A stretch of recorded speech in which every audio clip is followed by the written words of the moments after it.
Griebas, and welcome to the Orc Fort Podcast. I am Xu'rek, and today I have the honor and privilege of hanging out with Mr. Bayara himself.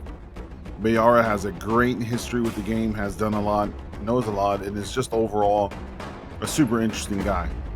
I hope this episode does him justice, but if not, I'm surely asking him to come back.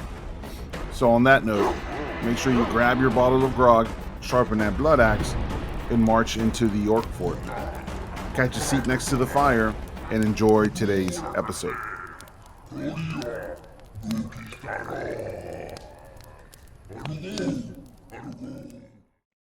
All right. We have a very special guest. Welcome, Bayara. Which one is it, man? Bayara. Okay, Bayara. Okay, your name is probably one of those top 10 most mispronounced names, because I've heard about 6 renditions of it. So confirmed, Bayara. Yeah, it cracks me up when I hear how all the different ways people say it in voice. yeah, I've heard different ways people say it, and so, but I'm glad to confirm it. But yes, we have Bayara in the Orc 4 podcast, man. Welcome. It is an absolute pleasure to have you, dude. I'm glad we can make it.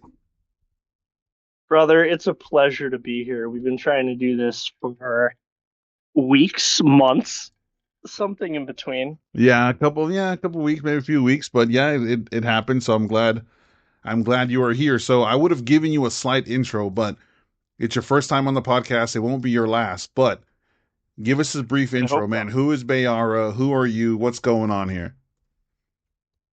Man, I don't know how to answer that. If I answer that RPly, then I am the leader of my assassinated parents' brigand tribe from a very far away land called Renaissance. Oh, Renaissance. Yeah, and if I'm just to answer that out of RP, then I'm just a fun-loving mugger who lives in his van and works fairs and finds time to hop on and do some robberies. I love it, man. Hey, Bayara, I ask everyone this, and I'm gonna start off this podcast asking you this. If you can kind of remember, when was the first time you heard the words Ultima Online? Well, give us that story, man. We all got it. So when did you first hear of it? What was your first experience with it? It was 1997. I was like a sophomore in high school, I think, and one of my good friends was playing the game, and he was like, "You got to check this out. You've never played anything like it before. It's unreal. You can do whatever you want, and it's savage." Yeah, and that do whatever you want is what really stuck to us, yeah? Oh yeah, that was the hook. I think up until then, I grew up with like Nintendo and PlayStation, Mm-hmm. uh, Sega. My friend had a Sega, but it was all like, fighting games, side scroll adventure games, some RPGs in there, but nothing online. Like I would play Duke Nukem 3D online with my friend, but it was just me and him and maybe a couple of other people.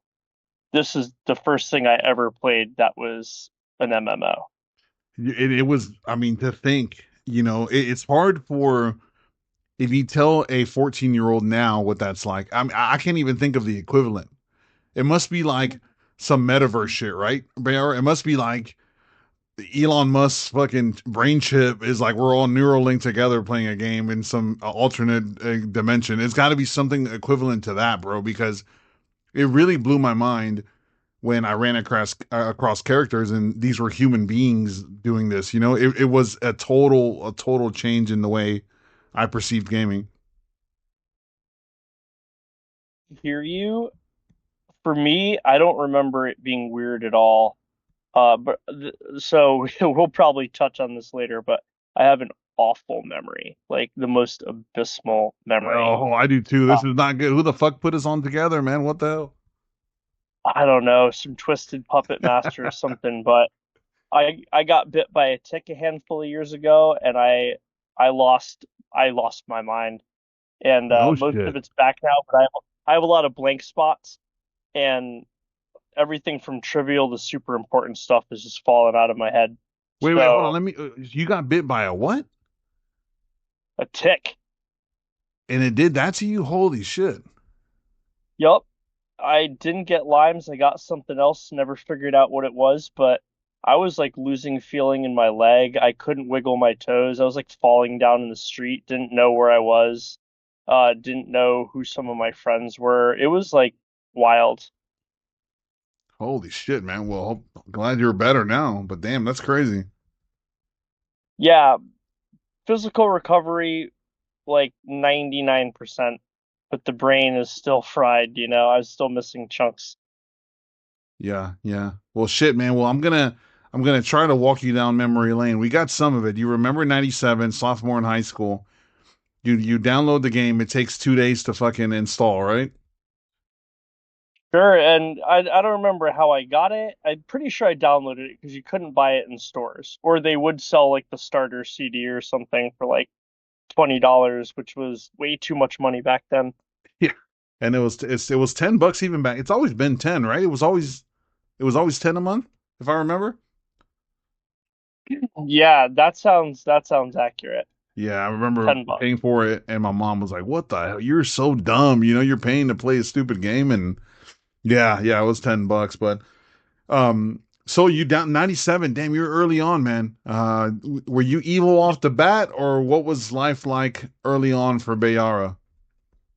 Evil off the bat. Off the I rip, wouldn't. yeah.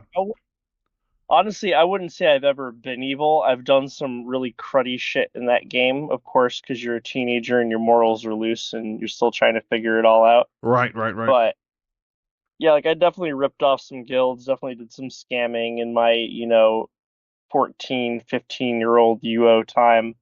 Um, but I don't know if you've ever heard of the Trinsic Borrowers. So my home shard is Atlantic, and there's a guild TB, Trinsic Borrowers, and they were like legendary thief guild right off the bat. And my buddy was with them, so I started hanging out with them. And right from the get go in that game, I was up to thieving and PKing and just all that. Hey, there's something about it's so weird because I always equate it to like we have the opportunity to play in a true sandbox, and some people just go ultra violent. You know what I mean? Just love just to go crazy in the game, and Yule's great because I always say shit in real life, man. If it was what's the movie where they eliminate rules for 24 hours and shit, and then you like kill each other? If they did some shit like that, there'd be some people doing it. You know what I mean? That's real life. So I never minded the Oh, PKs absolutely. because shit, I saw it. Absolutely. I thought people would do that shit every day. Yeah, I forget the name of the. I think you're talking about the Purge, The but yeah, perk. 100%. People would be on board for that. And of course, everyone will say something like, "Oh yeah, I would be on board with that, no questions asked." But nitty gritty, who would be on board with it? It wouldn't be as many as thinking they would be on board with it. Correct, correct. It's the same thing with people who are like, I live in Texas, and the amount of people that carry guns and like, oh, I can't wait to shoot someone. I'm like, sorry, but you probably be scared shit. You don't actually want to do it. I think you want to, but push come to shove, it's a whole different story. But in it's kind of like that in UO, man. Even in the early days, because like people PvP. I guess in Outlands is a little different, but back then, I mean, the stakes were higher, right? In the early stages in '97, '98, you can lose houses, you can lose all kinds of shit. Oh yeah, I loved doing B&E and UO, and it was all on the table, man. If you could get in somebody's house, they were through. Like I remember me and buddies would, because we knew how easy it was to lose all your stuff, we'd be keeping, really crazy high level potion, poison and explosion traps in there and stuff. You'd have to remember which boxes were traps so you didn't blow your own self up. Just to kill the intruders. Yeah, yeah, and you Yeah. had to like lock stuff down in weird ways to keep people from being able to move around your house too easily. Just like whatever you could think of because you knew people were ruthless. You knew someone was going to break in your house eventually, and you had to slow them down or blow them up or you had to have home defense. So you're with the Trinsic borrowers, and so you're a thief early on then.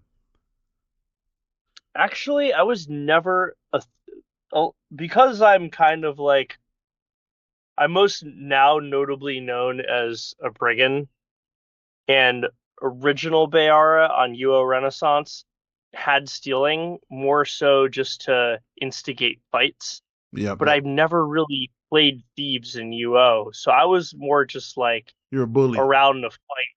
Yeah, I was there just to bully and back the thieves up. Yeah. Yeah, you're like a mugger, right? I guess would be the better sense of it. Right in their face, not hiding or nothing like that. Yeah, I wasn't reaching in their pockets to take stuff.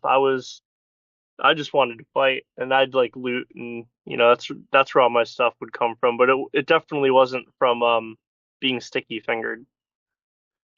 So talk to us. I think everyone listening knows you. I mean, obviously, predominantly are going to be Outlands listeners, and most of these folks are going to know you as the Brigand. Did you form? I mean, is that your original idea? Did you come across it from someone else, or what's the history there?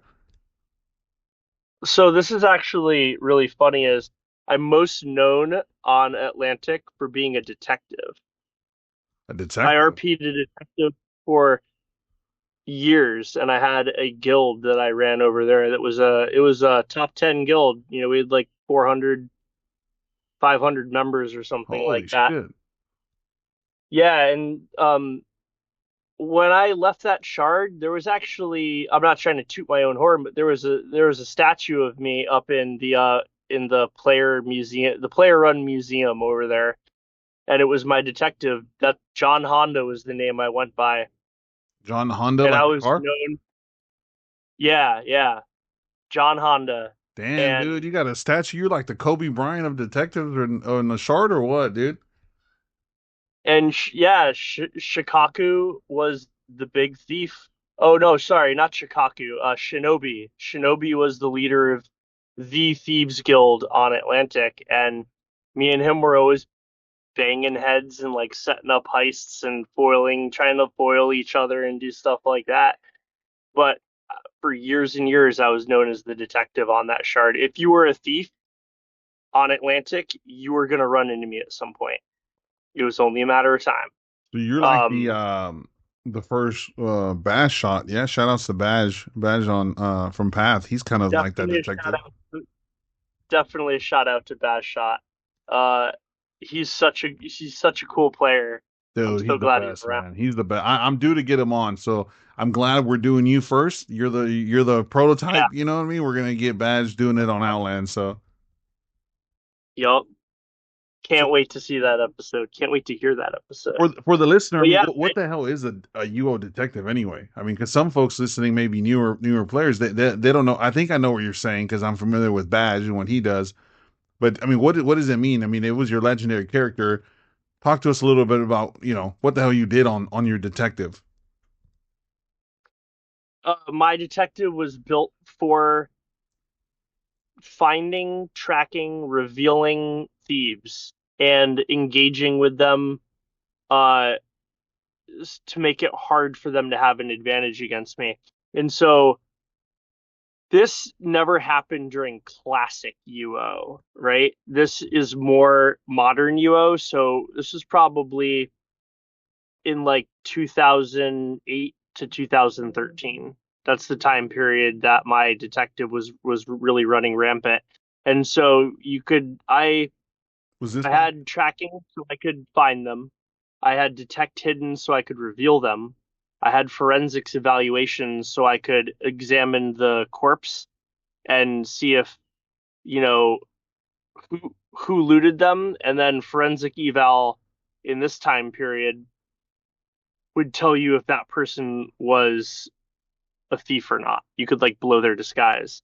And Uh, then I used archery so that I most of the time I would be able to fire at them outside of their stealing range and or while they're trying to run from me. And the bow that I used is the fastest bow you could use. It was the repeater. Not an original UO bow, but a later edition. And it had a hit fireball spell on it. So therefore, it also made it harder for them to hide and get heals off with bandages or magery because that fireball was also interrupting both of those. Ah, okay. So you were built to fuck up these, and that must have been like, you ever seen those like ratting videos where they're just hunting rats in a barn or some shit? I mean, you walking in a I dungeon or something, you must kind of felt like that, just hunting them out, man, sniffing them out. Yup, yup, and it was just everything about the super fast arrows with hit spell, you know, tracking people down, and like this was ninjutsu days too, so they could Oh, shift in the llama form with ninjutsu oh my God, I and start remember running at speed. the So you had dog to have form. something. Yup, wolf form and llama form, I think, were the speed wolf. Yeah, wolf form, llama form. Those are the speed demons. But yeah, I was like, how can I keep up with them? How can I avoid them stealing from me while I'm fighting with them? And how can I make it hard for them to evade me? And that was the template I came up with. So I mean, and so you ran with that for years, and so you were basically, I mean, you were a good guy. Oh yeah, good guy for Yeah, sure. good guy. Okay. And so at some point you give that up, the statue goes up. Does does the brigand story begin in Outlands, or is there another server before this? Brigand's story begins on UO Renaissance.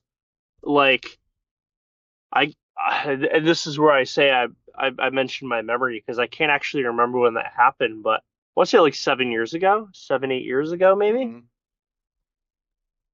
Um, I got on Renaissance and I really had no idea what I was doing. I was just horsing around, and I saw this guy who was cracking me up, and he was talking to himself in Scarbray, and he was a detective too, and he didn't really have anybody to he didn't have like a nemesis.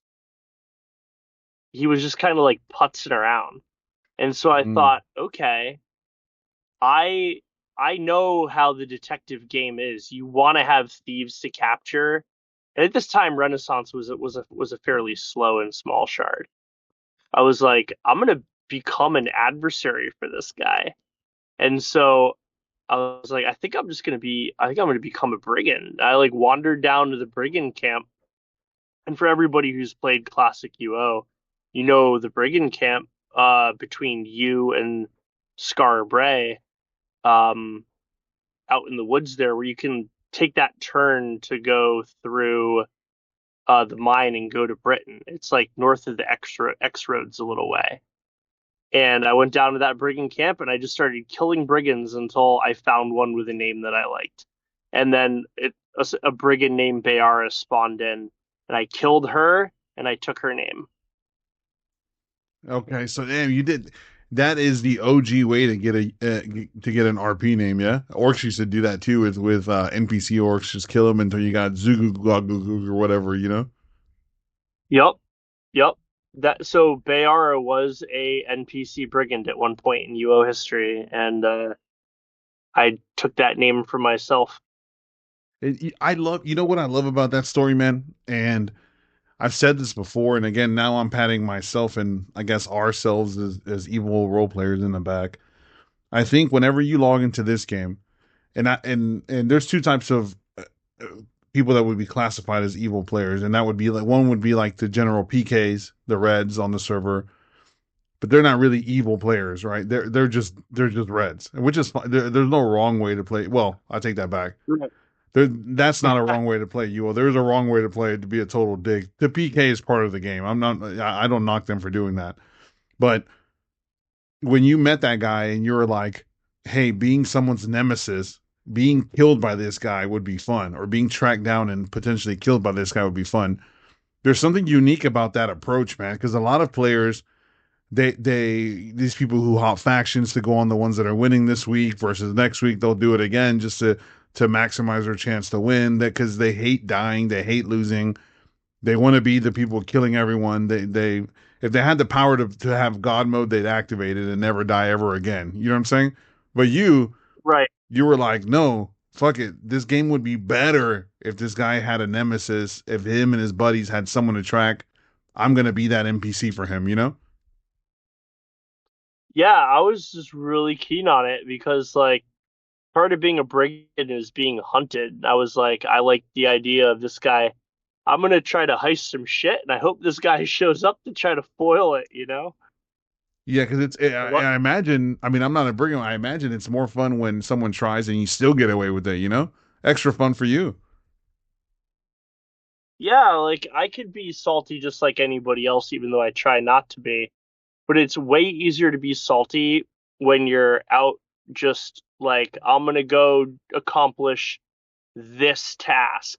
And then on that task, like 10 reds hit you and just wipe you in like 1 second, you know?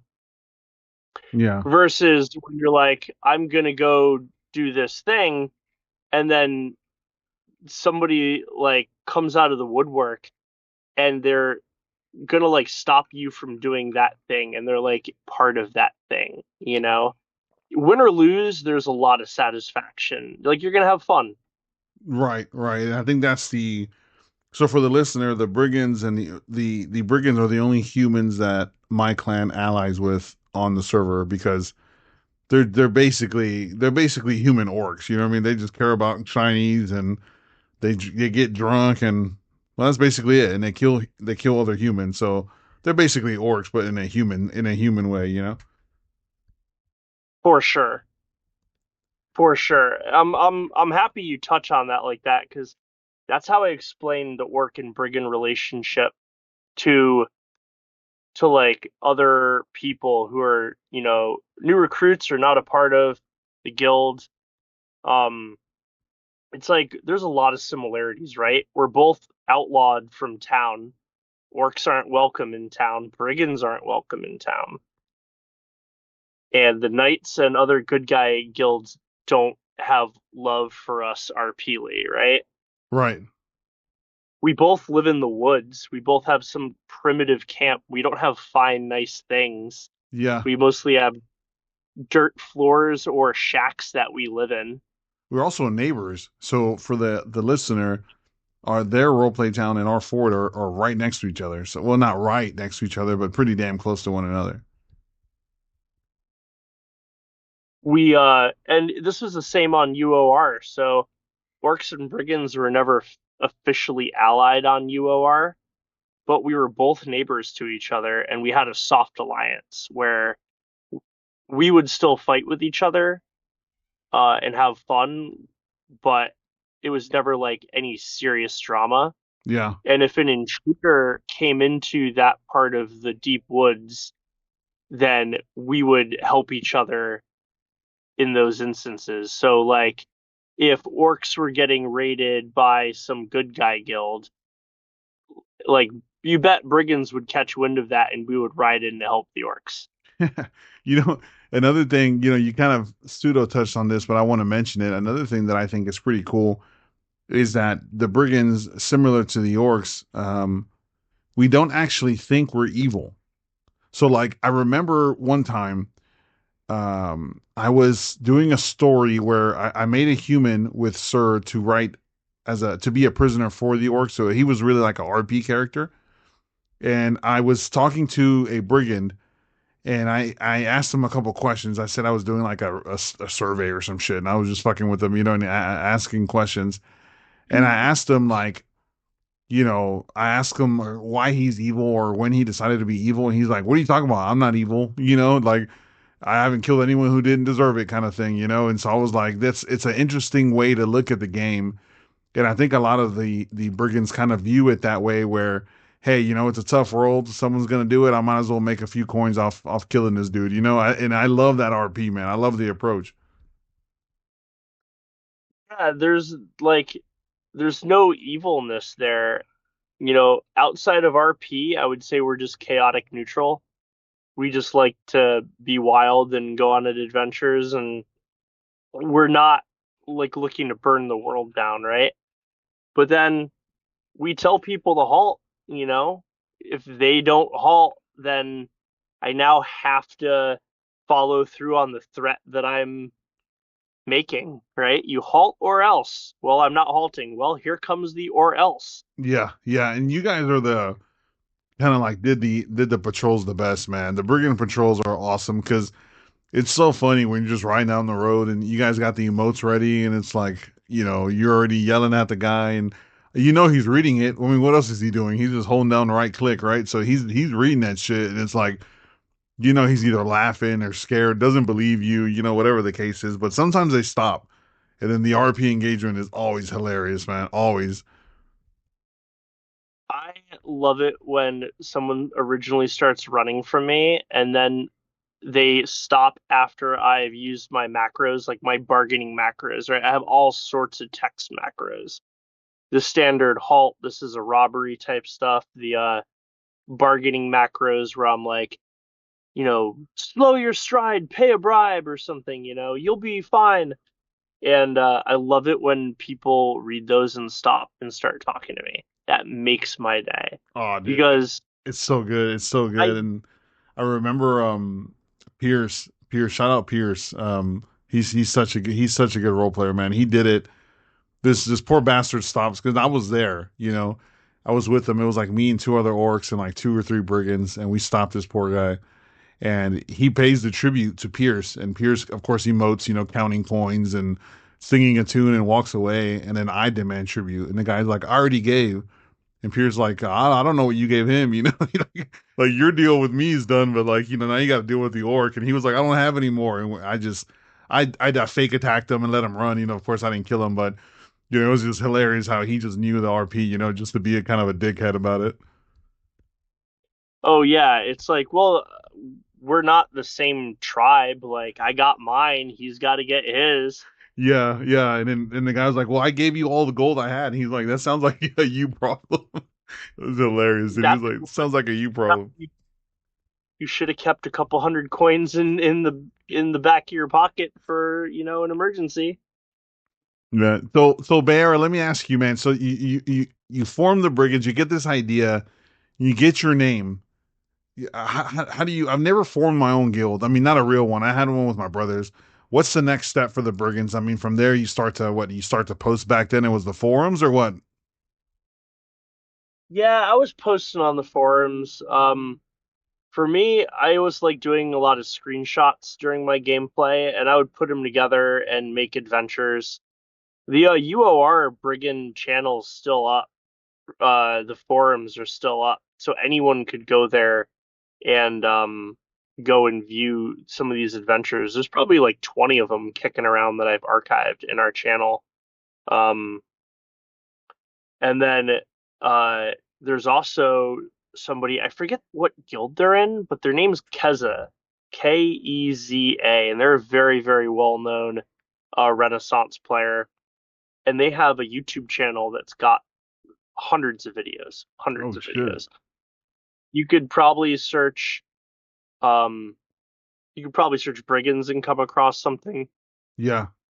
And I'm sure we're in. I know for a fact we're in a video called "A Day to Remember," and that's a big fort raid where Kez's guild and a couple of other guilds come to raid the Brigand fort, and the orcs, sneak into that fight as well. It's pretty good. It's one of my favorite Ultima Online RP events that I've ever been a part of. So shout out to Keza for probably never hear this, but shout out to you for doing such a great job with your videos. And what I'll do is post production, since this will be on YouTube. I'll try to get a image of Kez's content, see if it'll guide people there. So just to see if anyone can recognize it visually at least. So hopefully that pans out. Yeah, I still post this video in the Brigand chat sometimes so people can like get a gist of what we used to do. And did you ever try? Did you ever try? Of course, you tried WoW, right? Surely you played WoW at some point. Never played WoW. I saw my What? friend play WoW for 10 minutes and I said to myself, I want nothing to do with this game. Like the power was too great, you could sense it early on, or you're just like this shit sucks. It just didn't attract me at all. I thought, of course it probably sounds insane to some people as a UO fan saying that game was ugly, right? I think Right. we Yeah, all you're appreciate, crazy, bro. yeah, to be like, wow's ugly. You're gonna be like, you're playing some 30-year-old 2D sprite, like Dude, but bird's no, eye. the graphics are I love the UO graphics, man. Come on, they're awesome, bro. I love UO graphics. They have this like slapstick element to them that is chef's kiss. There's Yeah. nothing better. The only other graphics I probably love more are the Final Fantasy Tactics, which is it's my favorite Final Fantasy game. Have you ever played it? I played Final Fantasy Tactics. I watched my friends. I played a little bit. I never really got hooked into the Final Fantasy games, but man, that was a huge part of my friends' gaming when I was, younger, and I've seen them play it up and down. Yeah. Yeah, I think those sprites, those characters are probably my favorite. UO's my second behind them.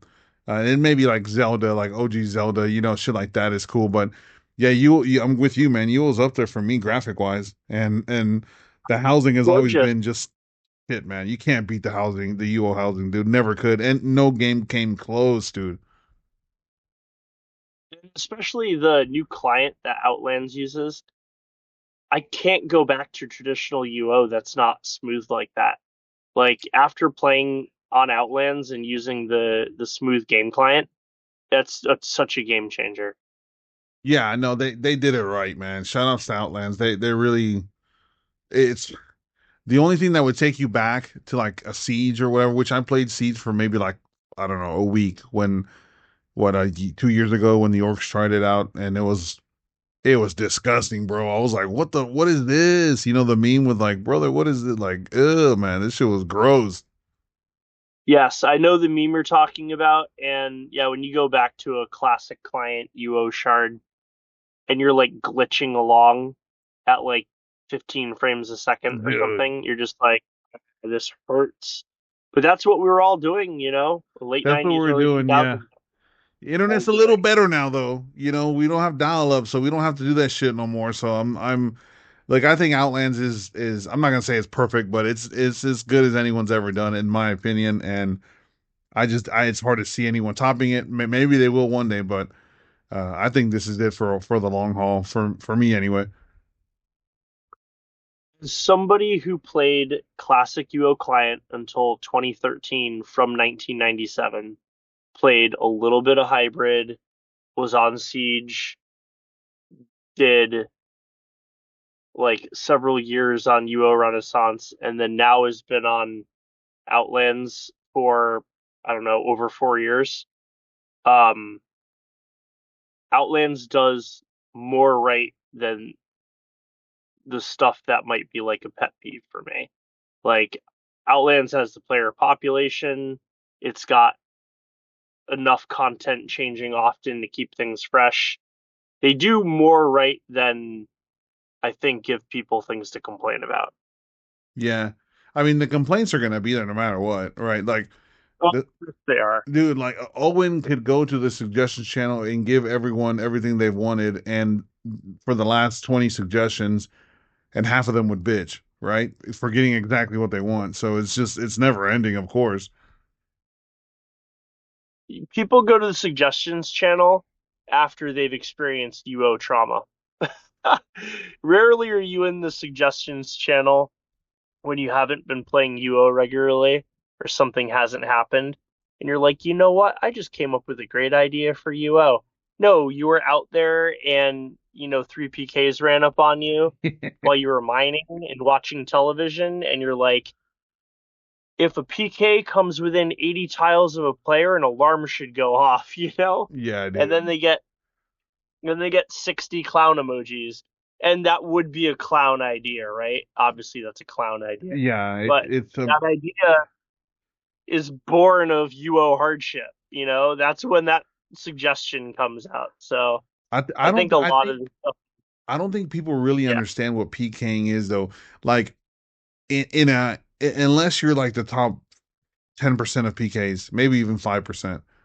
Most PKs, bro, and it ain't even a net positive anymore. You know what I mean? Like we do it at a loss, bro. We're losing money doing this shit, and like As like orcs, for example, or like even with the brigands, when we raid a dungeon, we're going in there to be chaotic. We don't leave with the shit 90% of the time. You know what I mean? We just die anyway and lose it all. So it's just like it's a fun part of the game, and I think some people who've never PK'd in their life really just don't get it. That's 100% it. In some people's minds, PKs are out there. They're too lazy to farm, so they're going to go out and jump farmers and walk away with 300k in loot. And let me tell you what, that is far from the truth. I've had some days like that where I got rich PKing. I can count them on one hand because most of the time it's like you said, it's a net loss. Yeah, dude, totally. I mean, even when you even when you go down to Nucero or Inferno, and you get a couple kills, you get a couple cores and 15k. You can't walk that shit out for 5 minutes. By the time you do that, some blue patrol guys have showed up and you're wrecked. You know what I mean? And it's just like, GG, bro, you're done. 100%. And in a weird And way, we're just the yep, intermediaries because then who gets the stolen loot? The police guys, yeah, right? I won't even get to level 3 of the dungeon without, 15 path running through and just evaporating me. And then I guess they get my satchel of stolen items from the noobs I killed on level 1 on my way down. Yeah, yeah. So It's like pretty logistically, ironic. logically, they're really the thieves. They're keeping all the stolen gear, bro. It's like I would equate it to real life where, maybe the police officer pulls over the drug dealer and maybe all of it doesn't go to evidence. Who knows? Right. Yeah, some of it, yeah, exactly. Exactly. Or none of it goes to evidence because evidence doesn't exist. And they get gold for killing you on top of that, right? There's a murderer's fee or whatever on your head. And it's good now. It used to be like 10%. Like you'd kill someone who had a 50k bounty and you'd get like 3,000 gold or something. I don't remember what. I know obviously 3,000 of 50k is not 10%, but you know what I mean. Yeah, It was yeah, it it was was something shit. It small, was shit. but I killed a PK recently and I got like 15k and I was like, "All right." Like that's a Damn, little trying to bit of bring back the detective, dude. that was worth me engaging in things, but man, it's funny you say that because I always think of rebirthing a detective on Outlands. No, no, don't do it. We need you on Bayara, dude. We need you on Bayara. Too much fun with the robbing, and I think if I was gonna ever move to another shard, not that I have that in me, because I've started over from zero in this game like 7 or 8 times. I don't know if I got one more in me. It would Yeah. have to be starting over on a new shard to do the detective, you know. It would be, I mean, it would be interesting to see, but it'd break my heart to see you running in with the boys in blue, man. But it would be cool to see. It would be cool to see. But hey, so let's talk a little bit about the lore. So you got the idea from the actual brigands, but you put a little bit of a twist to it, and you guys sort of created your own. You know, when you brought it to Outlands, y'all sort of have your own sort of vibe to it. Um, what was the transition to Outlands, man? You were the first one on Outlands, I'm guessing, right? I wasn't, but some of the OG brigands from Renaissance, they came to Outlands way before I ever did. Because it's so funny the death of the brigands on Renaissance. It all happened because I spilled a glass of wine on my laptop and it destroyed it. So Like for I real? spilled a glass of wine on my laptop, ruined my laptop. I was out of the game for a few months. People started falling off and then everyone just at the same time the shard kind of started slowing down, so things kind of fell apart. um and then a few brigands that were part of that original Renaissance group, they came to Outlands and they were telling me how awesome it was. There's caravans, there's brigand mages, there's all this other stuff. There's outlaw zones where you can't move mounted, and I was like, okay, like this sounds cool. I want to come check this out. And the official lore of that transition is that on Renaissance, Bayara caught wind of a like she lobster mafia type of situation. And so she went out on a lobster boat to infiltrate the lobster mafia Mm. and ended up just getting blackout drunk with all the sailors on board, passed out in the middle of the night, woke up as the boat was coming into port in Abaddon, saw all the bustling commerce at the port, and as she was walking around checking the city out, she couldn't believe the amount of potential victims for her group's thuggery there.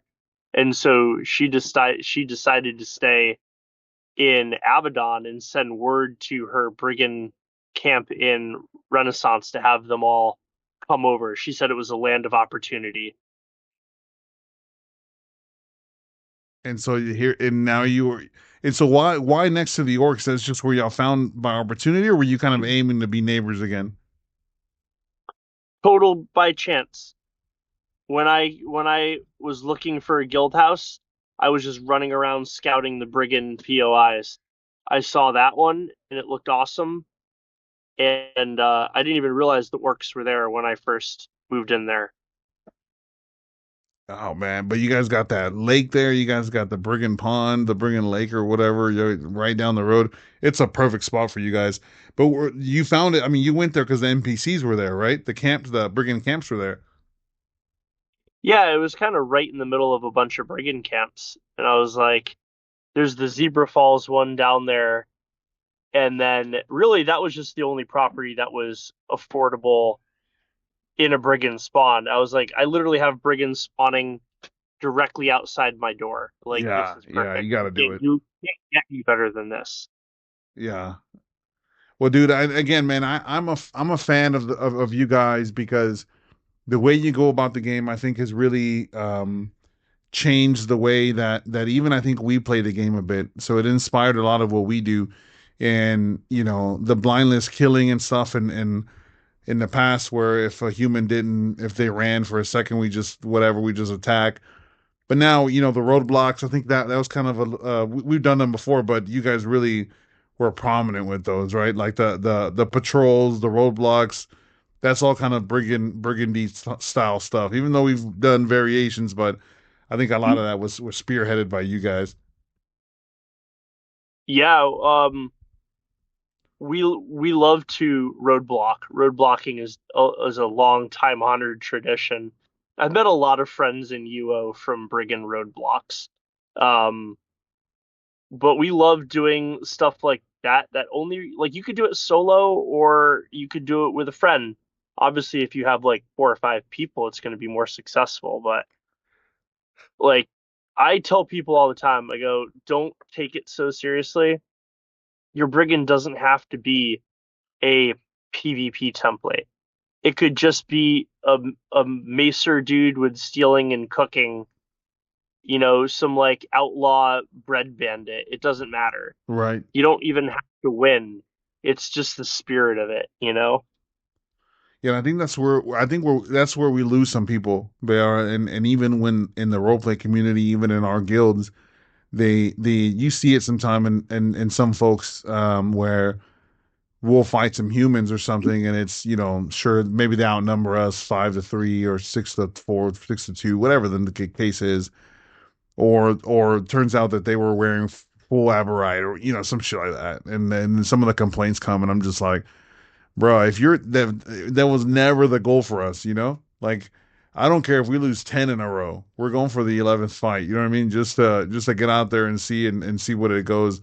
It's never the winning has never been the goal for me. Fighting is, creating the fight, being the heel to those guys who put in an effort, like that detective, like some of those Sir Knights, like Bass Shot.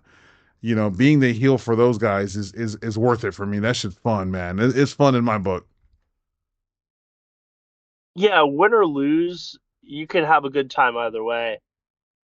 Like if you're gonna be an outlaw bandit and you like take issue with dying, you feel like you're gonna get butt hurt or you're gonna have like a breakdown over it. should probably rethink your profession. Yeah, yeah, Because definitely, you're definitely. gonna, And if yeah, you're trying to get rich, you really should rethink it. yeah, it's like if you want to be anything other than blue, if you're gonna be a thief and you're gonna go gray and you're gonna be upset because you get jumped, if you're gonna be a red and you're gonna be running around, you're gonna hit a group of people that are just gonna mow you down. So take it in stride. Don't be so uptight about dying. Yeah, and once you break that barrier though, man, I think that's when the real fun begins. And I think that's where you start to really see the fun and the value that our kind of guilds can have, where it's like, hey, and I say this all the time, like for anyone who I've get you reds who message me who might like want to come killing with us, and I'm like, we're not just gonna straight up PK people like that 100% of the time, but you should check out the Brigands. Maybe throw in a bit of role play in there, and yeah, you'll kill people every now and again for sure. You do plenty of killing, but you might get some RP engagement out of it, and you might realize that shit's more fun. My favorite is when they give tribute, man. I love when they give tribute. That's way more fun than killing them. Yeah, I had some miners today that played along with me, and they were like, I ended up bumping into them later the day, and they were like, "Yeah, I really had fun getting robbed by you." Thanks for robbing me, bud. I haven't encountered anybody yet who came up to me and like in role play speak demanded some money or like threatened me. And then I paid you and you wished me well and went on your way. So Oh, it I has think happened to us too, probably, man. It's happened to us too, where like they'll be oh, I'm like, "Holy sure. shit, that was," and then they learn some of the stuff, and then maybe it's for them, maybe it's not, but at least they appreciated the encounter. And I always say this, man. I sound like a broken record, dude. But at the end of the day, when Outlands goes, when you log out for the last time in a UO game, and you're thinking in your retirement home, and someone asks you about old shit you used to do, that's what you're gonna remember. You know what I mean? That's why I play the game. Like my links and whatever the fuck. I'm not gonna remember that shit. No one's gonna care about that. It's those things, and that's what we have to offer. I think that's the product, if you will, that we sell, and I love it, man. I love it because you guys experience it in a slightly different way, but in a very similar way at the same time. Yeah, I can't say I ever like if people ask me what I'm gonna play, I'm like, oh, Outlands. And they're like, what is that? Like, oh, it's this MMO. You can kind of, it's like sandbox. You can run around and do whatever you want. I don't talk about links or aspects or anything. I I like talk about the adventures you get to do. And my girlfriend asks me about this game. She really wants to play. She just doesn't have a computer that can run it. She just has like an Apple or something, and she's not savvy with getting it all ironed out on an emulator or anything. Yeah. I'm not either. Otherwise, I'd set it up for her like that. But definitely, I she loves the story side of it. Like she'll watch me play a little bit and be like, "Oh, that looks like a lot of fun." Oh, dude, it is, and the story side of it is really where it's fun. Of course, now when as we're older, it's a little harder. It's harder to get people engaged like you did before. Whenever we were kids, we were on all day, every day. But that's okay, man. We have Discord now. We have ways to keep in touch where we are able to create these stories and really just push this role play because at the end of the day, man, which it's like our own little world, man. We're creating characters in this awesome, awesome fucking world on the evil side of things, and I think I love it, man. I love keeping these good guys busy. No doubt, the tin cans we we just can't let them be with their idle hands for too long. You gotta just come and throw a wrench in their plans. Yeah, yeah. I love it, man. It's like I see us as like Team Rocket, Like I don't expect to Yeah, ever actually capture Pikachu. I don't actually expect to ever succeed, but I'm gonna fucking try every episode. You know what I'm absolutely. saying? Like when I'm bored in game, and I don't think I'm ever bored because there's so much stuff to do. But if I'm like running around, I'm not really finding anybody.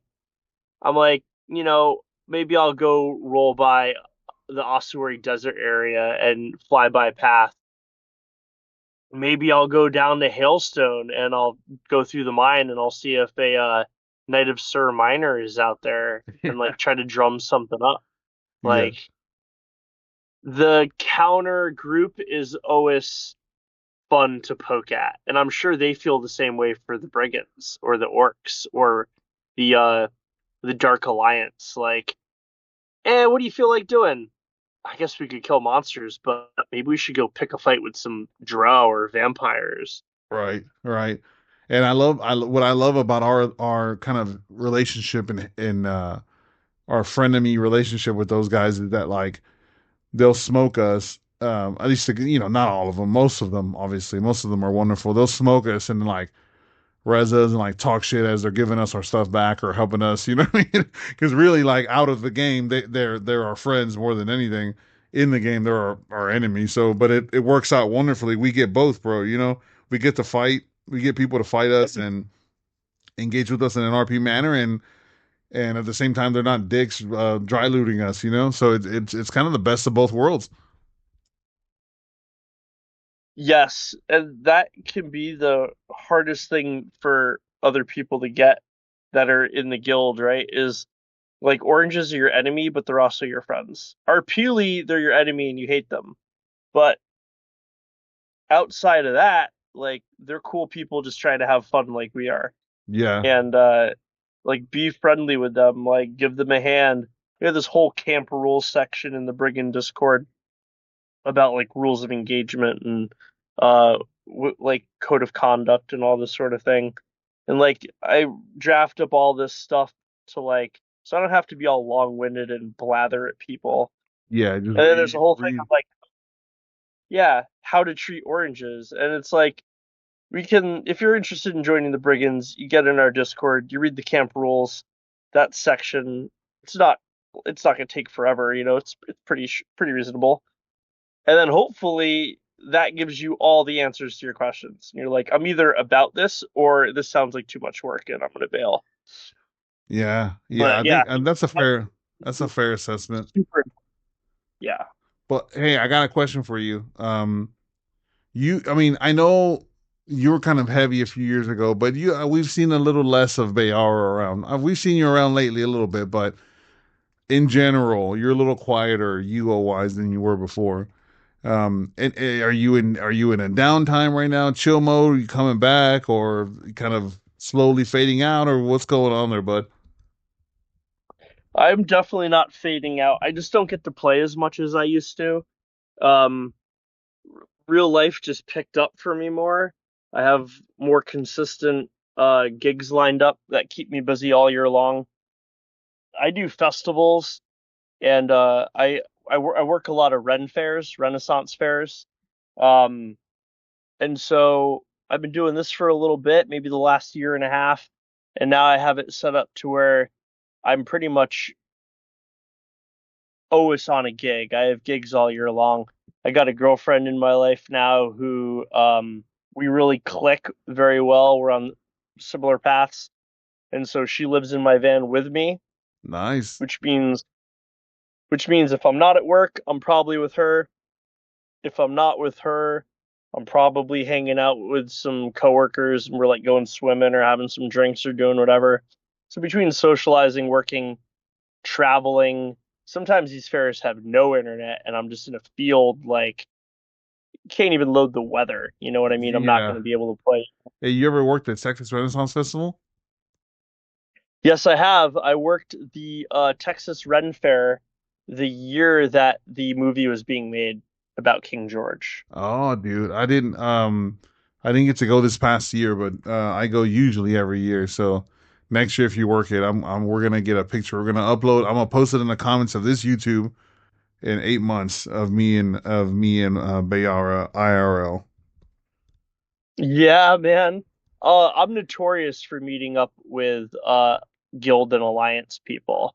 I've met like 9 or 10 people that we play with in real life now. Nice. It's Yeah, been great every single time. Every single time it's been phenomenal. yeah. Our, So, our RP oh, Alliance is like that, man. It's just a bunch of people. We're all friends. It's cool as hell, man. It's a pleasure to have you on, bro. It's a pleasure to have this conversation. I got one final question for you though before I let you get out of here. Yep, If fire you away. and I ask everyone this, so so I'm gonna ask you this: if Owen and Lucius gave you the keys and you could change anything you want about Outlands and it's permanent, what are you changing and why? Oh lordy.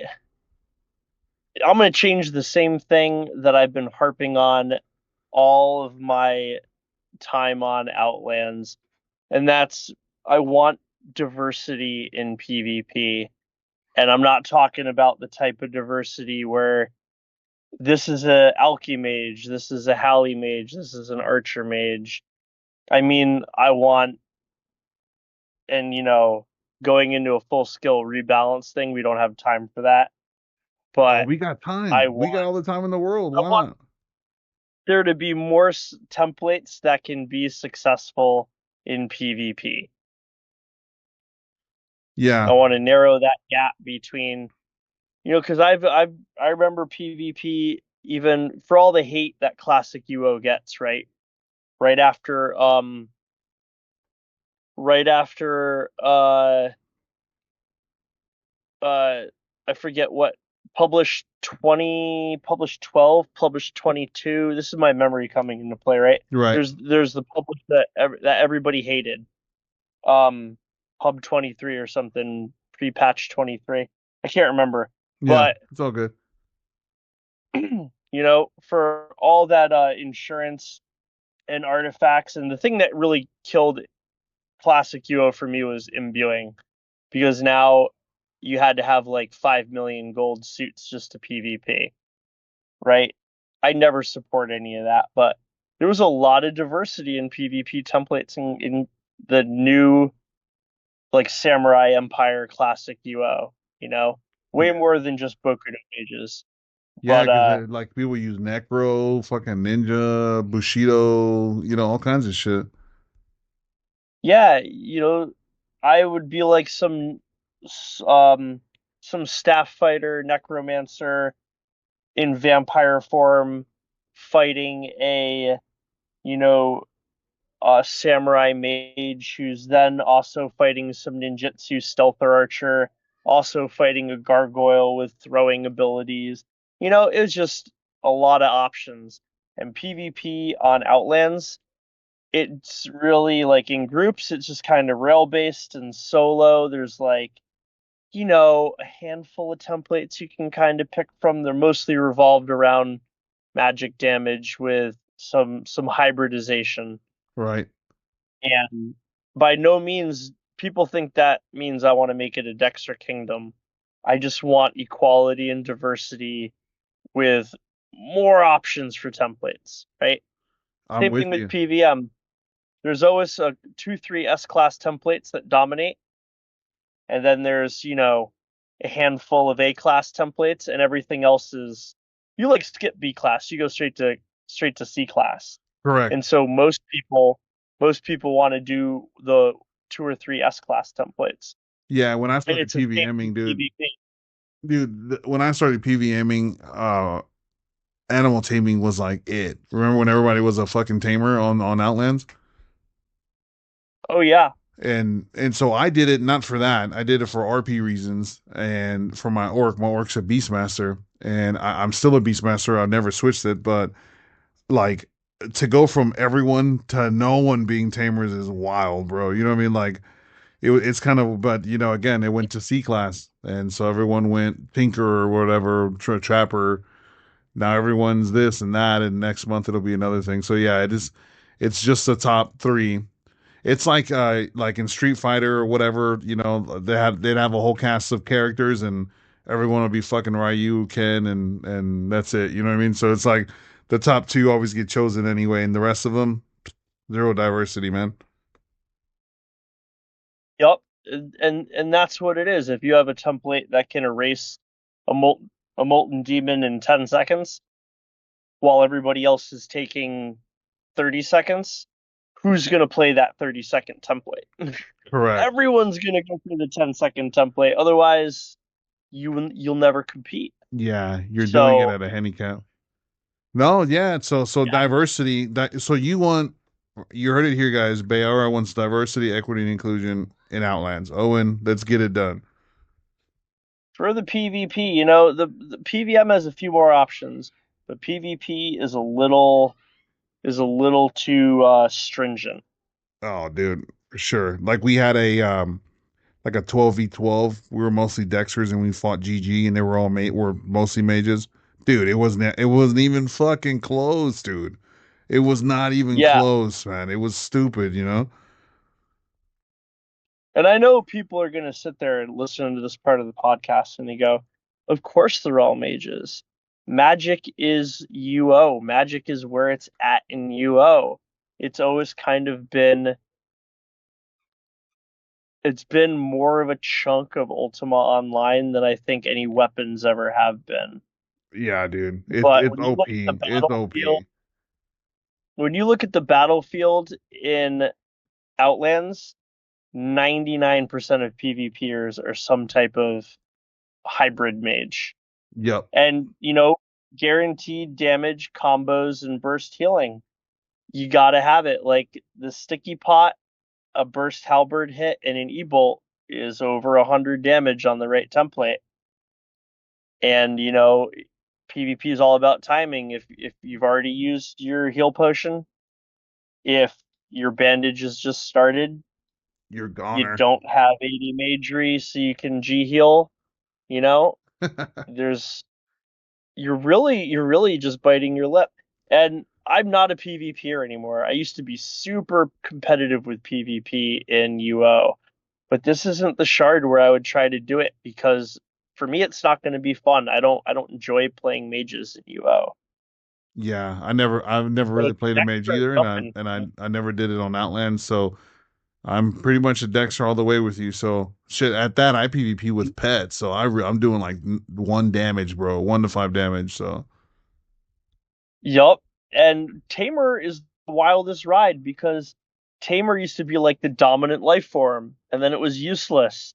And then it was a little bit better. And then for a minute it was like the Holy Grail. It hit S class again. And then it dropped off, and it's like, yeah, oh, talk about an expensive roller coaster ride, right? yeah, yeah. All right, man. Well, Bear, I appreciate you coming on, man. I agree with you on your suggestion. Hopefully we see that one day, and I think it'll make the game more fun for everyone. And um, I agree with you there. I agree with you there. So zero. Of course, the Orc Dexter would agree with you, right? But in general, even if I Right. wasn't, I would agree. I agree. The on foot club enthusiast really felt that. Yeah, some the GG guys listening are gonna get tight about it, but whatever. They can DM me about it. They'll kill me later. Don't worry about Oh, absolutely. I'll run into 6 of them tomorrow. it. All right, man. Um, Well, hey, Bear, it was nice talking to you, man. I appreciate you coming on, brother. I hope you come back. Best of luck out there, oh and yeah. I'll see you soon. Cheers, brother. Take care, Do man. this Have a good again. one. You too. Later.